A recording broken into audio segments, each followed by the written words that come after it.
নিজ বিশ্ববিদ্যালয় থেকেই ভিসি ও রেজিস্ট্রার নিয়োগের দাবিতে বিক্ষোভ কর্মসূচি পালন করেছে জগন্নাথ বিশ্ববিদ্যালয়ের শিক্ষার্থীরা।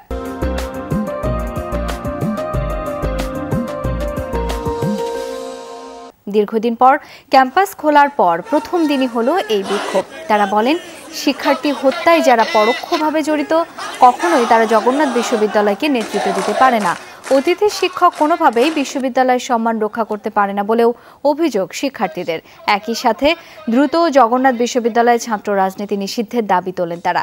লীগ দল বা শিবির নয়, ছাত্র রাজনীতি নিষিদ্ধের তালিকায় বাম সংগঠনগুলো থাকবে, এমনটা জানান ক্ষুব্ধ শিক্ষার্থীরা।